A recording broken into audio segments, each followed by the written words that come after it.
Okay. So you got 4 more minutes because it's a. I've been meaning,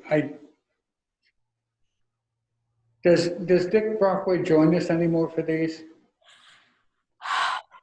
I don't believe so. I had hoped he would for the last one because I used his things. I need to send him a note and say that it was helpful.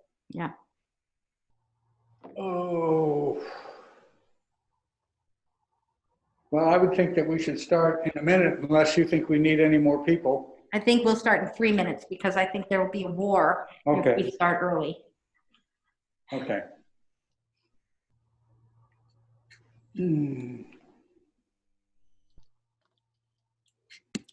Dick McElhaney, unmute yourself so we know you can hear us.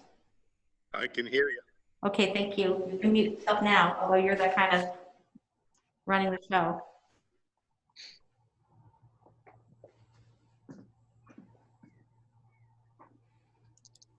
So, Miles, where are you? Are you in Bayside or are you at home? I'm in Bayside.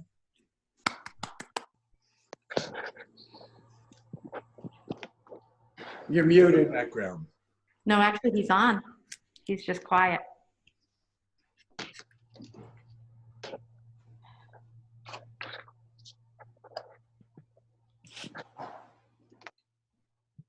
Two more minutes, guys.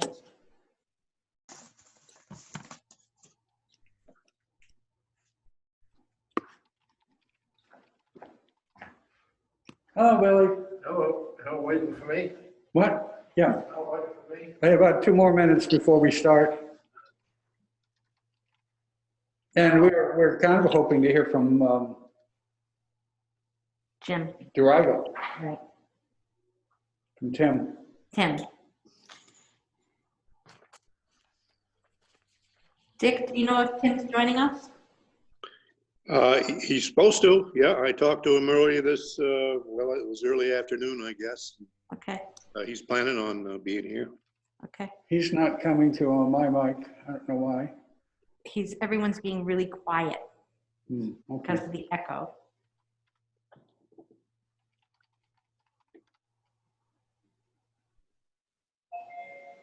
Billy. There's Billy. I'm here.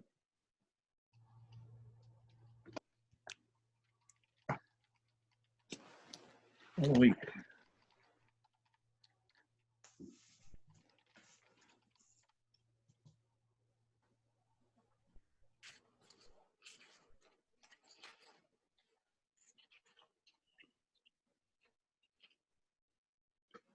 Dick McElhaney was Tim Sawtell going to join us? He's supposed to, yeah. I confirmed it with him this morning or early afternoon, around noontime, I guess.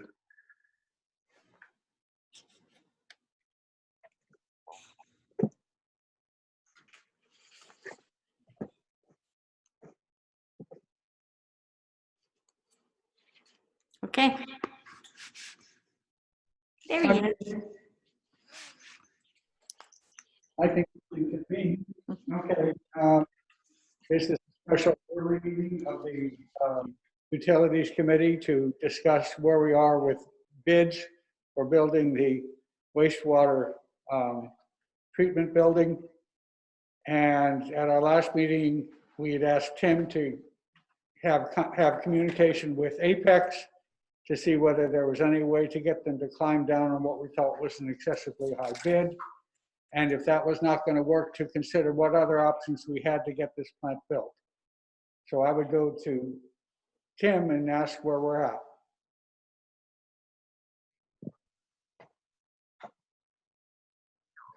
You're muted. You're muted on your.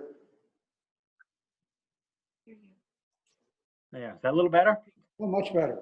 No, not everybody would agree, but I've had several conversations with Jeff Todd, the president of Apex Construction, about this, and he gave me several items to consider, and they don't add up to very much.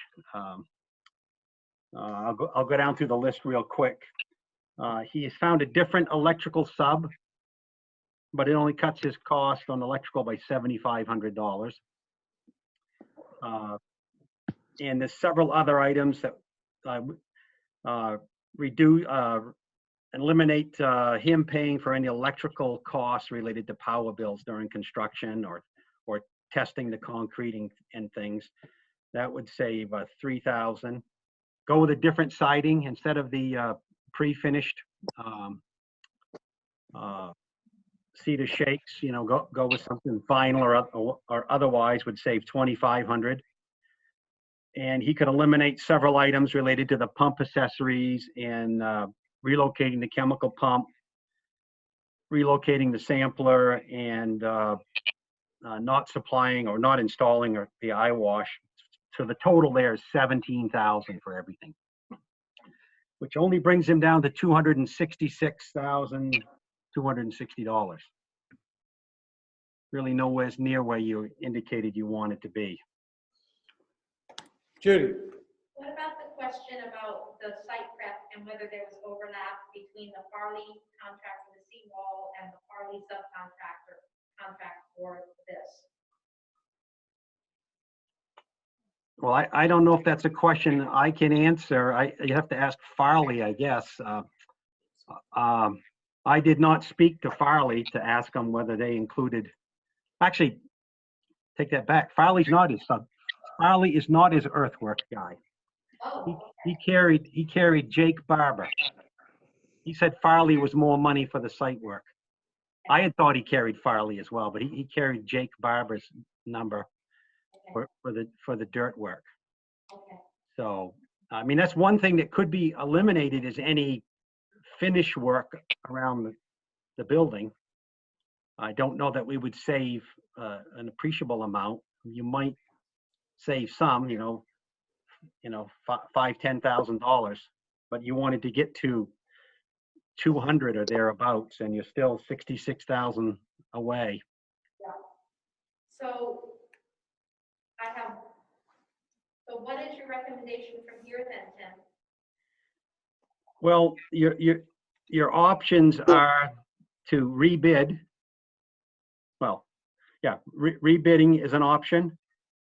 You don't know what'll happen. You might get a lower number. You might not get any bidders. You might get a higher number. Obviously, all within the realm of possibility there. If you can come up with a list of people you want to invite to bid, we'll be happy to send it to them. You can advertise wherever you want to advertise. You could try to play general on your own and hire, but I really don't recommend that. It'd be a royal pain in the neck. If you do that, you'll wish you'd paid Apex to do it. I think your only realistic option is to rebid or go with Apex's number. Yeah, and we're confronted with some problems with the Apex number because we probably will have to borrow if we went with that number. My understanding is that it would, if we have enough reserves,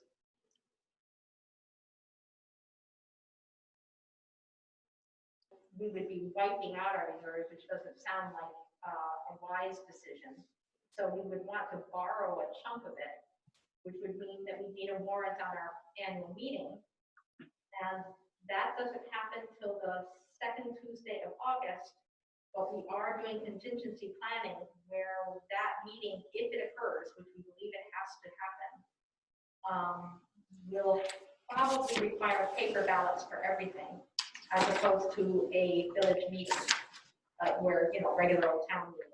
And I am fearful that in that circumstance, the people who take the time to vote will be the naysayers. And so we wouldn't get the vote in any for the money.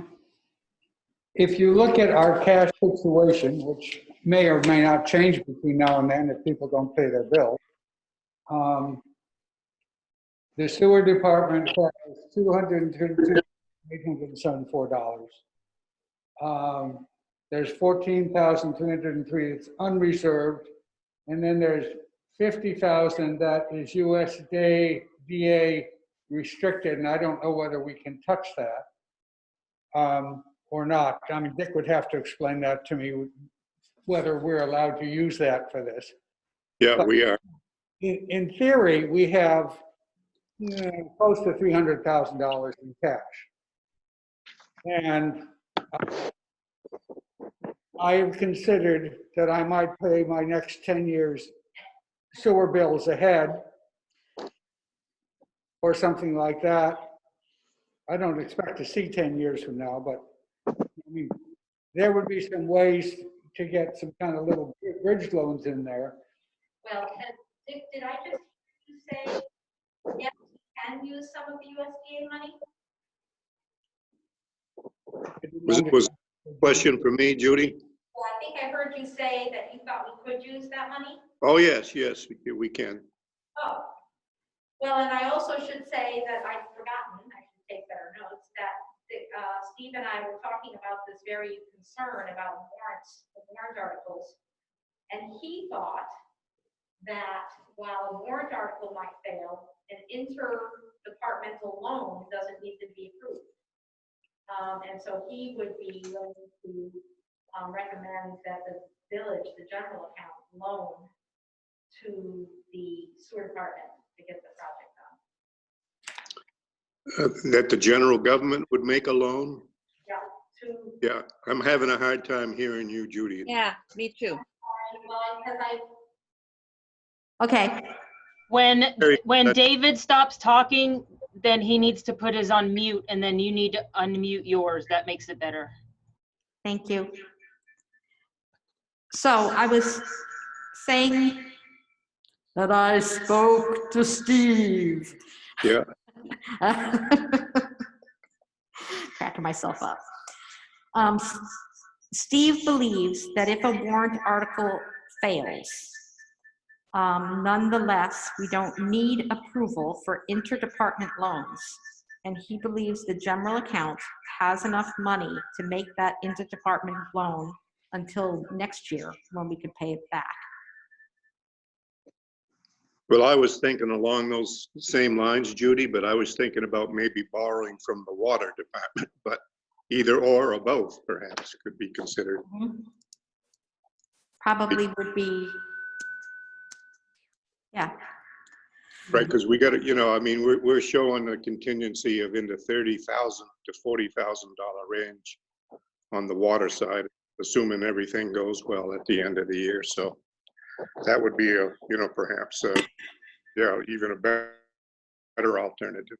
If that can be done, legally, and I think it can be. Miles had his hand up.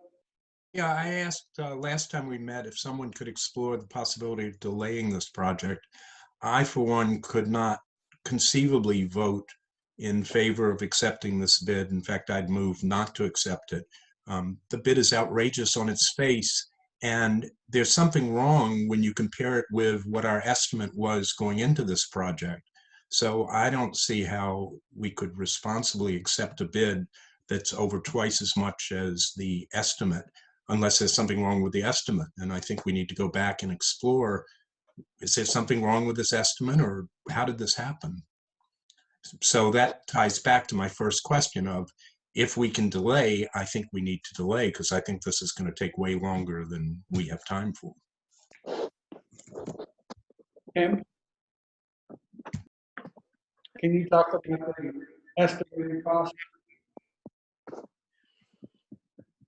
I'm not sure I get exactly what David wanted me to say here, but Miles wonders whether our original estimate of 120 was in the ballpark or undervalued, just as we feel strongly that Apex's bid is overvalued.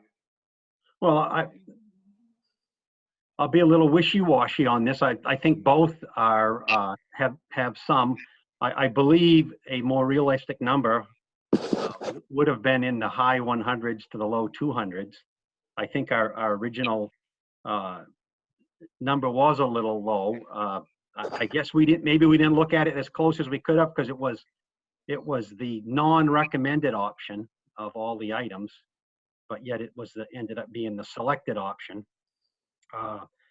And there's really no way you would go through the prices that Apex has in preparing an estimate and put numbers on it to come up to what he has for a number. So I agree, it is a very high number. I don't know if that answers the question or not, but it definitely is very high. When you have no competition, you can do that, I guess. Judy, Well, I take to heart Miles' concerns. I'm actually surprised we had 120 on the draft application. I thought we were always talking 160 to 200, but this is still 30% higher than that. I think the best way to determine if all of us amateurs can really react to this is to put it out to bid again, invite Apex to bid again, but put it out to bid in a way that tests our assumptions either way. At the same time, we have a deadline on June 1st to tell the government where we are on this. And I think we put a really strong paragraph, and Dick, I'm happy to help you write it, that says, hey, we're doing the best we can. And we are not going to get a number that's going to let us get this project done, and we need another year.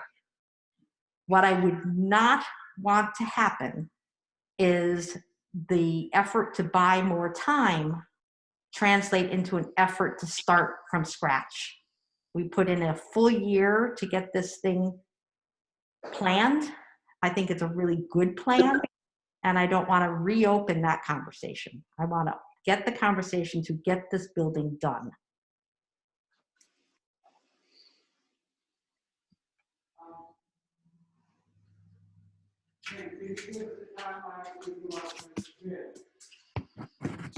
Can't hear you. Kim, can you give us a timeline if we go out to bid again? And how would we bid it differently? Well, if you go out to bid, the minimum amount of time to be out to bid would be 21 days generally. So if you said a month, you know, so you put it out to bid the 26th, you open bids the end of June. If you like your number, you award, and you're not going to start till September anyway. So Right. In terms of getting the warrant articles together for the annual meeting, we would not have concrete number for the warrant articles, but we could, as we've just discussed, get the money from somewhere else. How would you bid it differently? I mean, should we identify general contractors in Waldo County or in Bangor, Waldo County, and send the bid specifically to a broader range of people than you're used to working with? yeah, yes. If you want to get me a list of contractors that you want to invite, ask, or are aware of, wherever they're from, within reason, then get them to me. It helps. I mean, I think I'll ask all the ones I asked the first time, but they're probably gonna, as well as whatever you want me to add to it.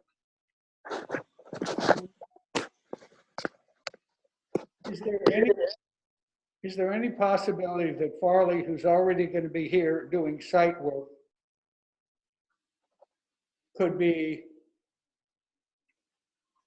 co-opted into another general contractor's plans to do the site work and then somebody else build the building? Contractors generally don't like to be the minority of the funds. You know, if they've got a $200,000 job, they don't want to be 50,000 and all their subs be 150,000. when they're the ones left with the responsibility at the end. I see, so it's, okay, I see what you mean. And not only that, it is normally not allowed by some of the agency contracts, but you can make exceptions. That's not a comfortable position to be in.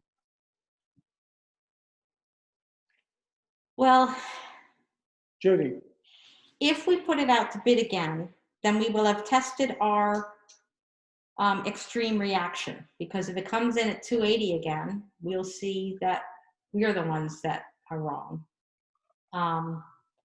Particularly if we share with Tim contractors we know, although I don't think I've hung out with anyone who's built a wastewater treatment plant.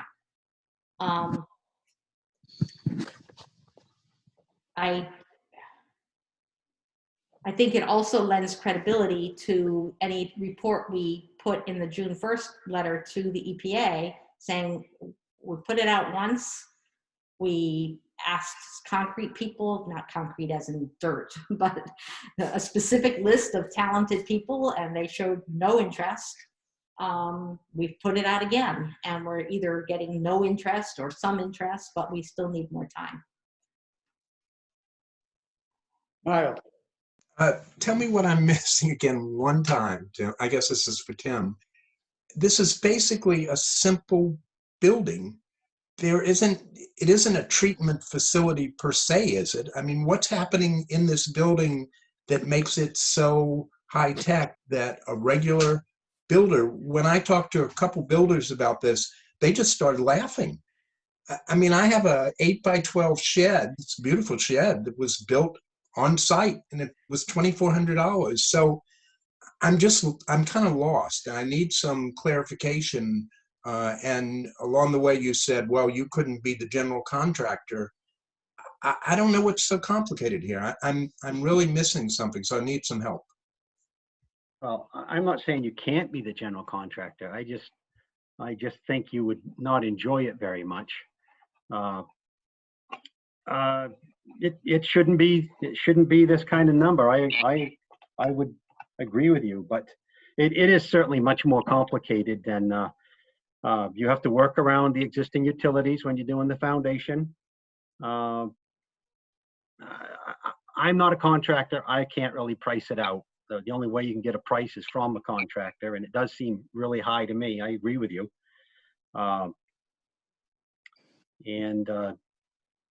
We generally like, when we sending it out, we send it out to contractors who bid this type of work. When we do directly send it to them, usually it's just put in the journals, and we don't select who the contractors are. And these are the contractors that bid them.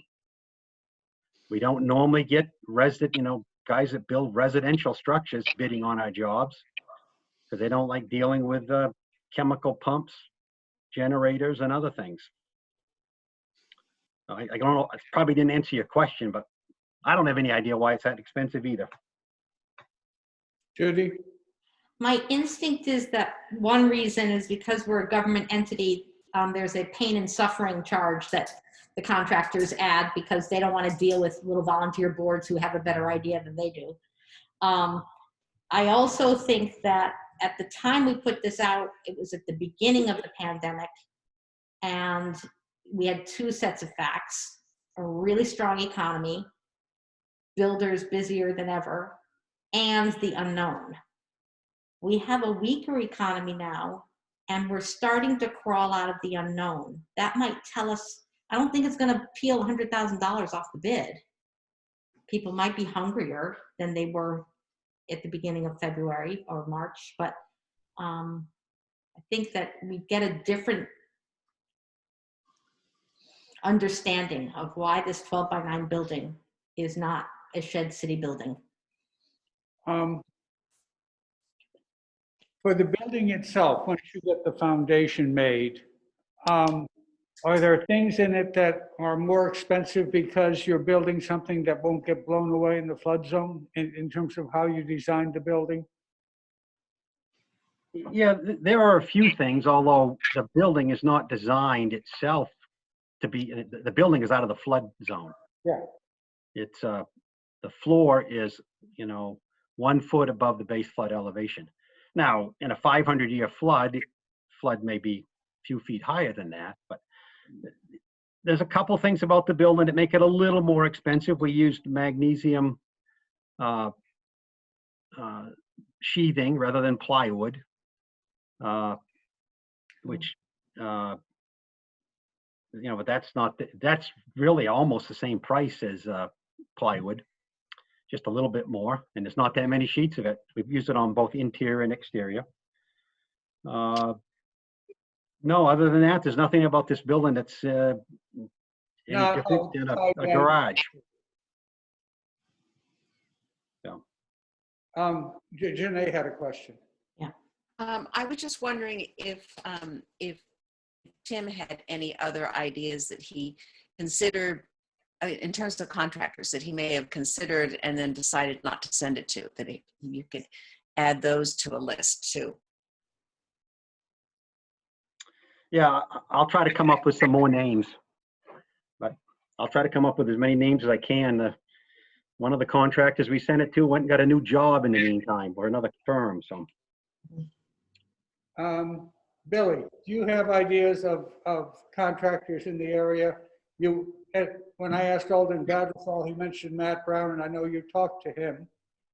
But do you have other ideas for people who we might send this to in a rebid? I believe Matt was going to pass on the information I gave him because Matt he didn't mind doing the dirt work, but he didn't want to be the general contractor because he'd lose money from his regular business.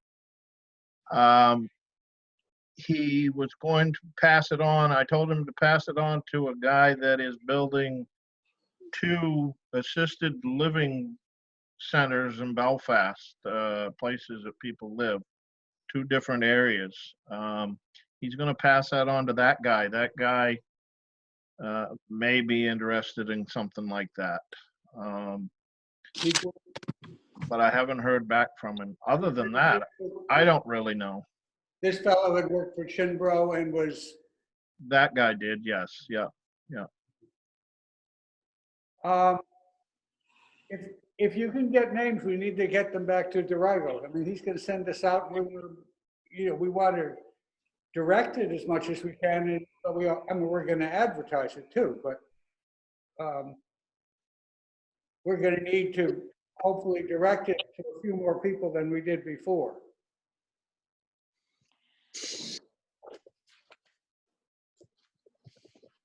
So.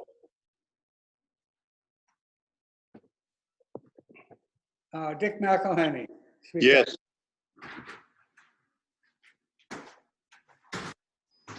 Thank you. Somebody have a question for me?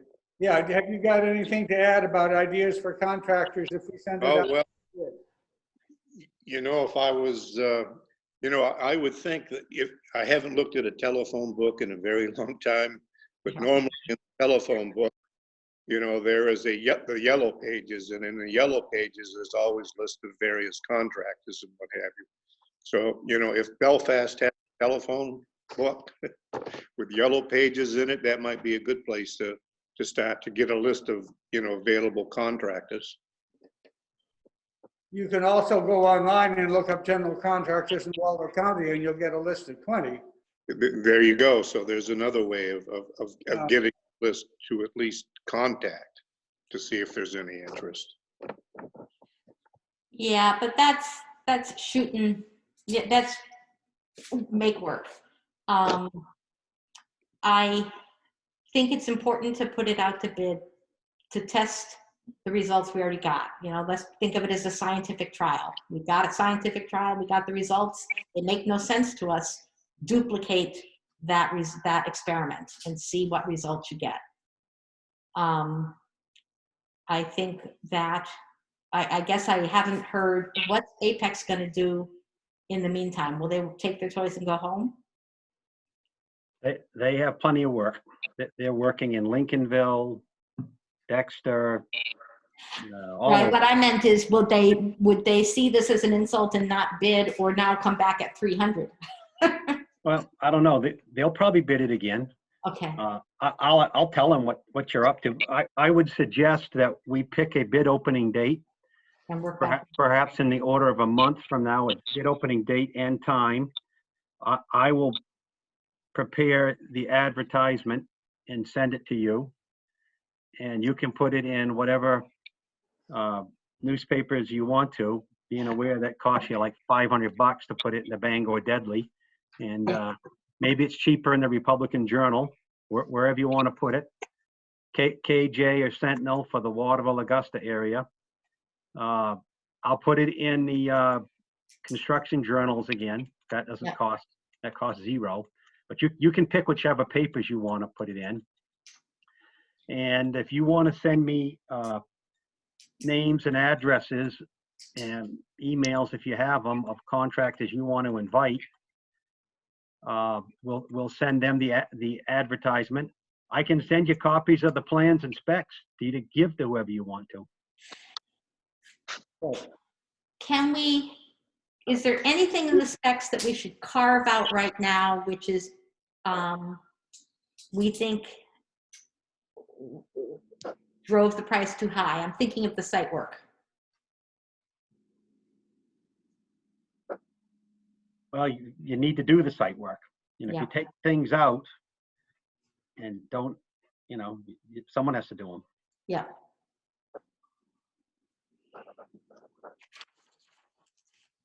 Miles has his hand up.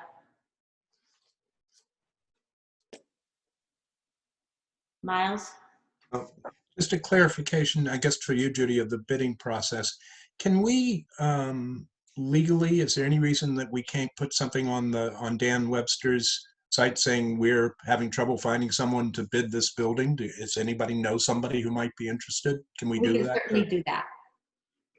Because I think we're going to get a lot of blowback from the town if we spend all this money and people don't understand, well, why did you spend that kind of money on this kind of building? So at least we Right. begin to bring people's attention to it. Right. I think what we do is we simply send him the advertising, the same advertisement that we've put into the KJ or the, we don't,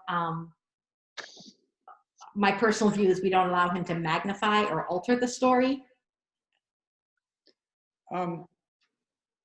Without ever having been threatened with it in detail, I would say that if we fail to meet our license requirements, we're liable for fines that are up in the thousands of dollars a day kind of fines. I mean, it's very important that we get it done. It's important that we get it done at a reasonable cost. But, you know, if they don't buy our whining complaint that we couldn't get it built because of the COVID, and we just couldn't get a good bid, we're setting ourselves up for getting our plant shut down or for getting fined large amounts of money. Right. So Which is why that paragraph in the June 1st, more than what you're overpaying. which is why the paragraph in the June 1st report is so important, Dick, to make clear to the EPA today that we are finding our back against the wall and we may need their indulgence for more time. Right. I have a question, not on this, but on the notion that we have failed, notwithstanding how careful you've been, Tim, and your company's been, to take into consideration the breakaway options on this building. We took those into consideration, correct? Breakaway options. Well, I believe what you're talking about with breakaway options is when you have a structure flimsy enough such that the flood is going to take it out. Right. So you let these breakable walls, you know, between your stilts or piles go and wash away your car or your bicycles and your lawnmower, but theoretically the building stays. Right. We have down here, we have whatever it is, 2.5 foot deep flood water from where our building is. Yes, we need it to with a whole, so the building has to not settle into the ground. Get it done. has to not float away, and it won't. It won't float away. It won't sink into the ground, and it can withstand breaking waves at the height of the base flood elevation or even above without failing. I don't know whether the local planning board or some other authority is going to, require something different. I think we have to submit the flood application to see them and get it approved. We can't have a foundation that, we can't have this building just on a couple of sticks. We have pipes that have to go in and out of the ground and not freeze. Right. So, I mean, Right. if And my question is really facetiously intended, because it is important for me to not assume that you've done everything correctly, but it is also important for me not to assume that you've done everything wrong.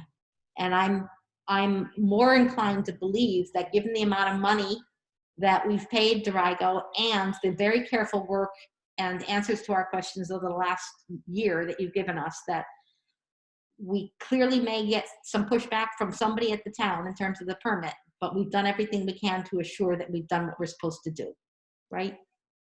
yes, but we need to submit the application and see where it goes. I have the application here. I can sign the application. I haven't got anybody who's going to write a check, so I'll write the check for whatever it's got to be, and I'll submit it. There were David, typos in it. I don't know whether we should change the amount that we estimate it's going to cost, which is, in this, it says it's $120,000.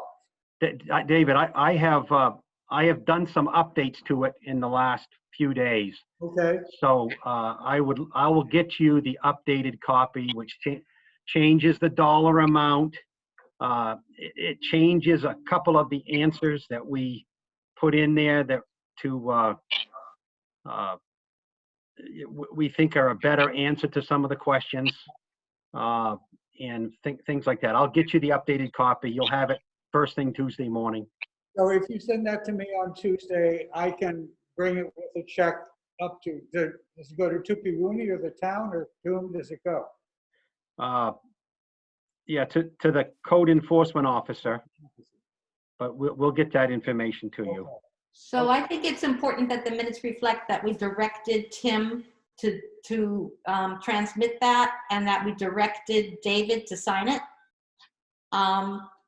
so that there's a custody chain essentially. But before I make that motion, once we file the application, how long does it take to get the permit? That's question one. And then how long is the permit alive? I think that it says in here at some point how long the permit lasts, and I can't remember. I think it's half a year.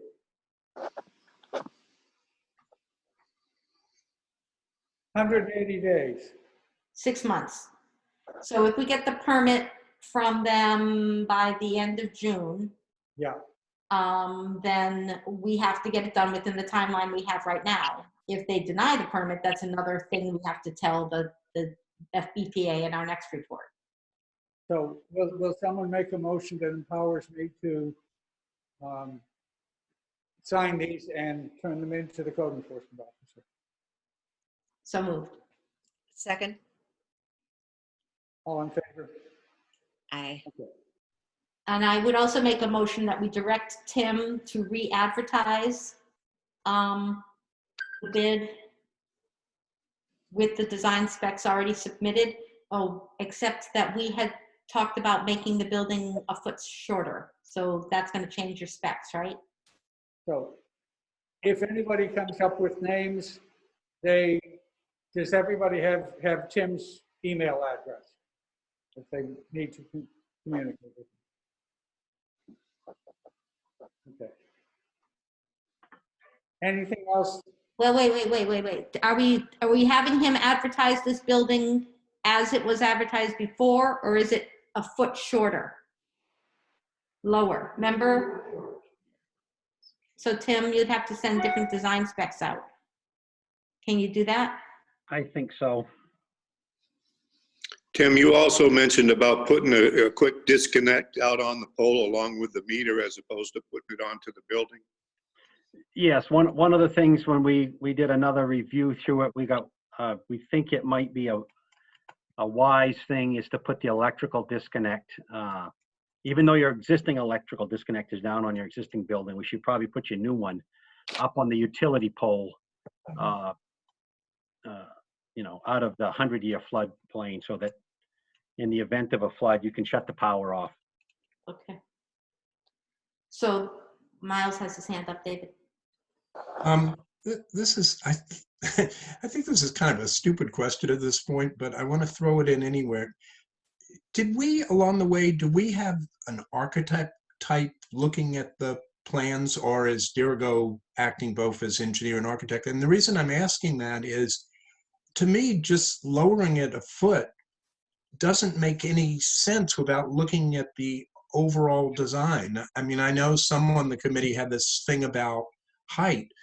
I was one who looked at the diagram and thought that's a very handsome looking building and didn't mind that the pitch was a little bit higher. It seemed to me it was more matching of Bayside. I look at the little library buildings. I would have just given that to an architect and said, here, come up with this design. So I'm a little nervous when we say we're going to put it out the specs a foot lower when we haven't seen what that even looks like. We did look at a foot lower, and we did it with models here. And it was felt that you could have a 7-foot stud instead of an 8-foot stud.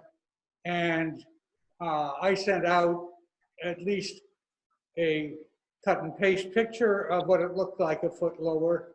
And I have here, I have here a model that looks like a foot lower, which I could run and get. And honestly, it helps a little bit. I mean, the 3.5 foot base makes it sort of stand up tall, and taking a foot out of just from under the roof did not seem to harm the shape of the building, and at the same time was not going to crowd the operator who was having to work inside. As soon as you try to take any more height out of it, you are crowding the person who's going to have to work there.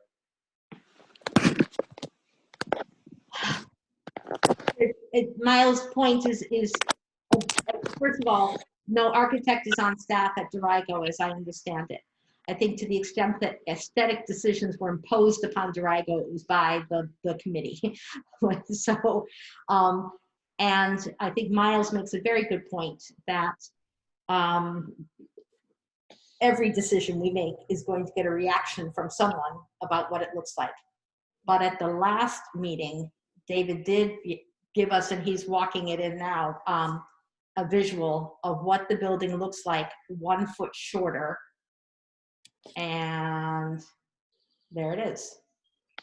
So when we decided that we could take a foot out of the top, basically, that's the foot. And that's the building width. And honestly, other than, it crowds the door a little bit, but other than that, it seemed like a relatively simple thing that would take a foot off of the height and at least try to address the height concerns some people have expressed. We did not want to make it so low that the person who had to work inside it was cramped every day of his life when he had to work inside it every day. So I don't know whether that answers your question, Miles, but we felt that we could take a foot out without harming the overall look of it. And if anything, that was a concession to people with huge height concerns, which, we have concerns about that too. But we did not want to compromise the functionality of the building. We didn't feel that the 1 foot would compromise the functionality of the building. You were going to take out the drop ceiling too, weren't you, David? Well, we were going to have a cathedral ceiling instead Right. of a drop level ceiling. Yeah. Right. So I want to hear from Miles whether he feels his question was answered and how he feels about that. I feel discomforted, I guess, is the only thing I could say. And it's sort of a ghost of Mike Lannon hanging over me. I I don't think I comprehended in this process, and I'm aware of, I'm hesitant to speak because I don't want to be one who retards this and says you should start over again. That's not my point at all. So I'm really sort of musing out loud, but it's a little distressing to me that I'm not an architect. I'm a complete amateur. I couldn't design my way out of a paper bag. And if I'm the one on this committee that in part is making a design decision, I shouldn't be making that. The person that should be doing that is an architect. And we should not be the people that really are telling Dirigo how to design the building unless we have qualifications. And I don't have that qualification. And I don't want to slow the process down, but I think it would be useful to have an architect who's familiar with Bayside look say, well, I could do this same basic thing. You've done all the engineering work, but we can make this look more handsome. So there we go. Well, then I'm going to disagree because first, an architect for the sake of architect is an expense that I don't think this little building, if you think $280,000 is high, remember architects are 10% of the contract price. So, and there's no legal requirement for it, but ultimately our guide was the little library buildings, the little pump house buildings, none of which were designed by architects, all of which understand what we're shooting for. And all of us have aesthetic decisions about what works in Bayside and what doesn't. Sometimes they don't agree. I think the shingles siding is a good example of that. I was disappointed to hear the pre-treated shingles were one of the things driving the price up because it's one of the things I asked for. I think the 1 foot lower is a concession that the community barked for. And I think by giving it, by seeing that we could do it, we're showing we listened. And I don't think we're compromising aesthetics in that process. I think it's a sweet little building. Your first email when you saw the very first model was, this is adorable. And I think it's still adorable. It's just shorter, which is what people ask for. I would say that a year ago, when we were discussing all of this, we discussed, last summer, we discussed having something that looked like the cottage library or the pump station down at the bottom of the hill. And Dick Brockway built us models, and as we looked at it, our biggest concern was that as soon as you put anything out there that had a roof line like a Bayside cottage, it was going to be 2 to 3 feet taller than this one was going to be. And that was why we chose and voted at meetings to have a roof line that was similar to the yacht club and similar to the building out on the dock, and that we weren't going to try and replicate Park Road because this isn't Park Road. That would be taller. And I mean, to me, the biggest part of the building is function.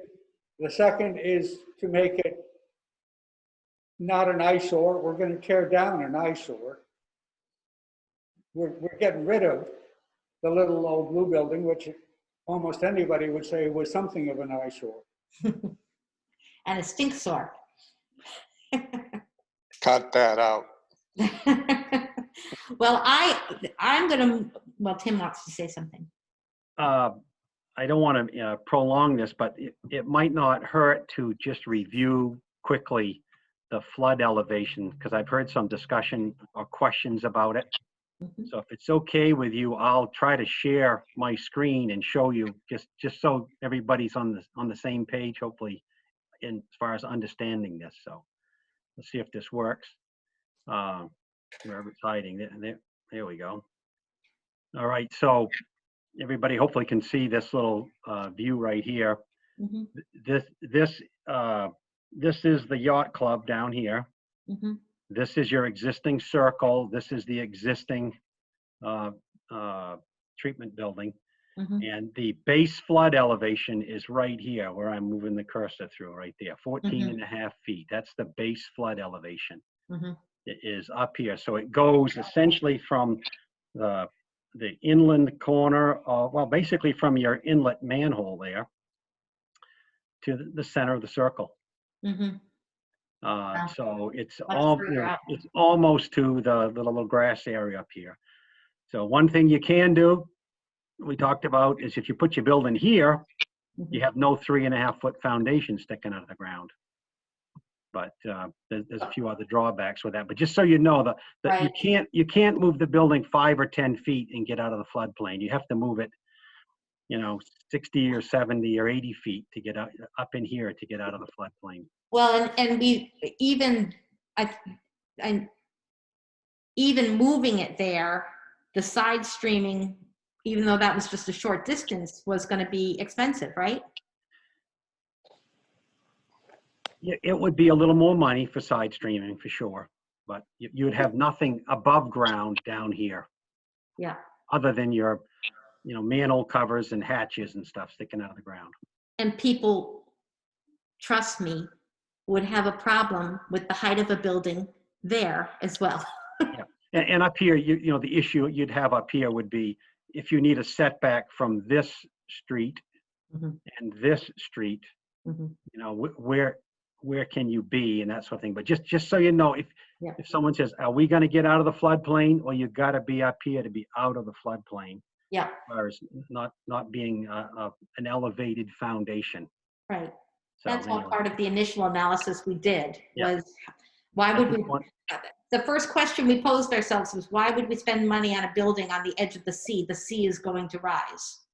And the answer was because anywhere else you put it's going to cost, well, we thought, hundreds of thousands. It looks like we're paying hundreds of thousands in any event, but.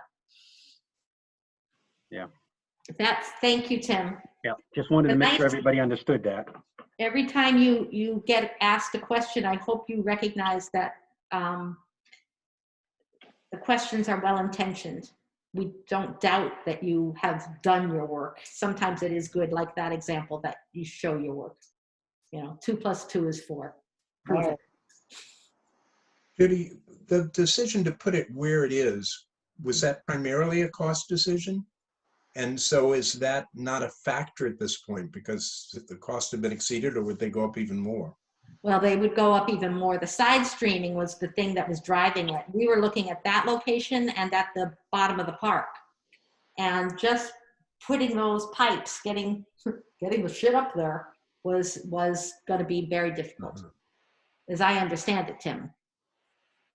Yeah, well, down here, we wouldn't be taking the entire flow up to the building. We would just need to take this, put a pump in to take what you need for sampler Example. Yeah. up here. Yeah.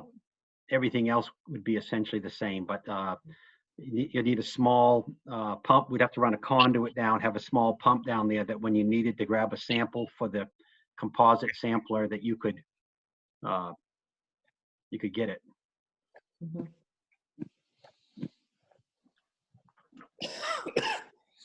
The longer those side streaming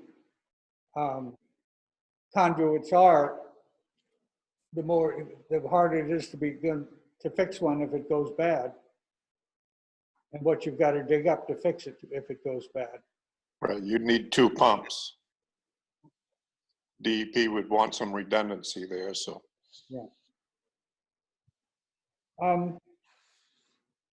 So are we ready to have a motion to direct Tim to rebid? I would move that we rebid the project, bid it widely so if anybody who has, well, that's my motion. And then I'll talk about it after, if it's accepted. Second. Need a second? Yeah, second. Yeah. All in favor? Okay.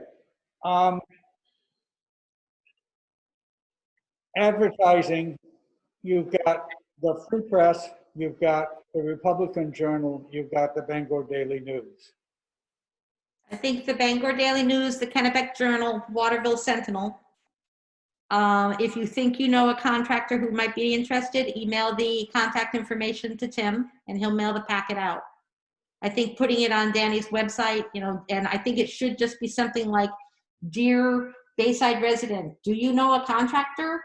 Look at this advertisement." Yeah, I agree. Okay. Date and time of bid opening?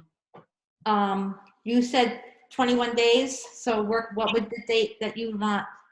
Well, if you say roughly a month from now, it's going to take a week for advertisements, or earliest it's going to be in the paper is going to be next Friday.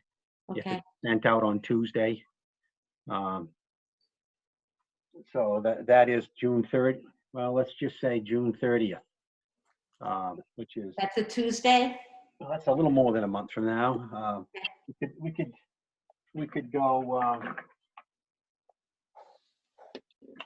don't know if you want to go to the 26th of June, which is essentially basically a month from now. Well, but you make a good point about it taking time to get in the papers. I think June 30th. We were challenged last time for not giving enough people time to do their homework. Yeah, if you go too late in that week, you're pushing the 4th. Yeah, And yeah, you don't want to go later than Tuesday that week. right. They're celebrating the 4th of July on the 3rd as far as holiday. Yeah, so June 30th. And then where would it be opened? Our office is open supposedly on June 1st, right, Billy? Well, let's have it there. And if something changes in the meantime, we'll just send out an addendum and change it and do it via Zoom if we have to or whatever. But we'll plan on it being at your offices there. So we'll go 6:30 at June 30th. That is at 2 p.m. 2 p.m.? Yeah. I will advertise it in the construction journals. I'll send you the ads, a PDF copy. You can put it in whatever papers you want. And I can send you some paper copies of plans and specs if you want to give them out to somebody. Just let me know who you gave it to. Yeah. It's nice to have an idea. Yeah. And I'll call everybody or I email it to everybody we did last time. Okay. And if you want to give me any names, addresses, we will do the same thing to the ones you send to us. So Miles, what's going to happen is when we took it a foot off the height of the building, it's going to take $100,000 right out of there. I'm sure of it. Perfect.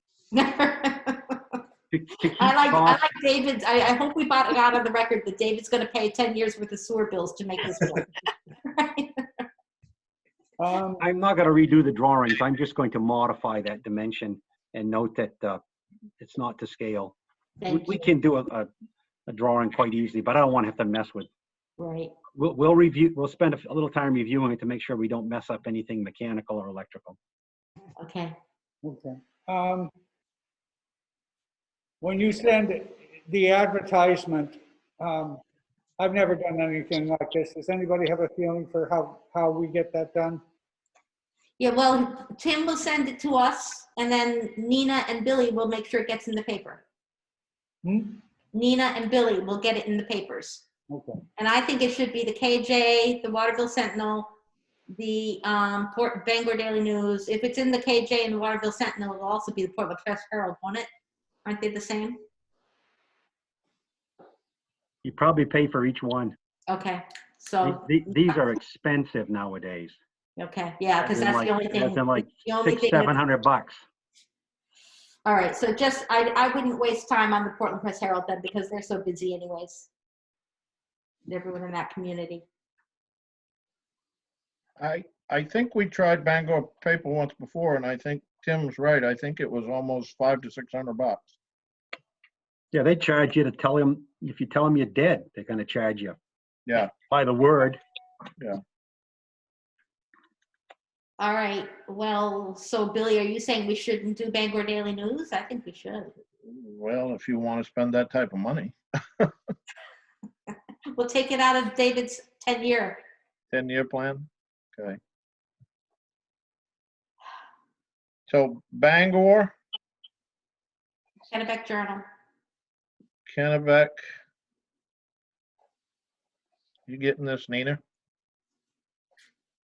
Okay. What about, instead of the Portland Press Herald, what about the Lewiston Sun Journal? Then you get Androscoggin County guys, and they're lower priced usually than Cumberland County.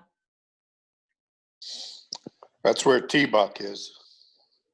Okay. Okay.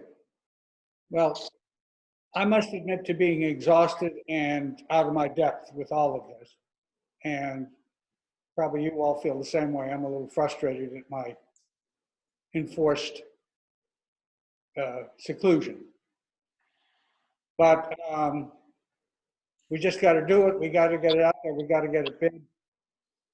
And in the meanwhile, Dick is preparing his semi-annual report, and I think his semi-annual report needs to stress the fact that on a first bid, we got only one bid, and it was wildly extravagant and beyond our means, that we are rebidding, but in this atmosphere of COVID, I think we sort of need to stress the atmosphere of COVID. We are beginning to have concerns about whether we will be able to start on time, therefore whether we'll be able to finish on time. And I think we have to go on record as saying those things now to see, you know, I don't know whether it's worth requesting now that they give us a year's extension. I mean, we would like to get it done and be going by January 1st, but I think we have to make it plain that we're having, you know, having done everything else responsibly, we're having difficulty getting through this part. Yeah. You know, if all of you could just make a list of like talking points, you know, and email those to me, I can incorporate them in the appropriate paragraph. Yeah. As for, you know, possibly needing more time because of this and this and this, reduce revenues and the pandemic and active the business community, you know, and Dysfunction. So Okay. I will be looking for the new permits, and I will take them out and get them signed. And Billy will take care of the ads, which Tim will also provide. And Dick's going to work on this letter to the DEP, and we're supposed to provide him input if need be. And what else did we say we were going to do? Is that it? I think so. Okay. Well, thank you all very much. Thank you. Before we go, yay, Janae. Oh, Thank you so much. welcome aboard. thank you. Breath of fresh air. Quiet breath today, huh? Bye. Okay, bye-bye, everybody.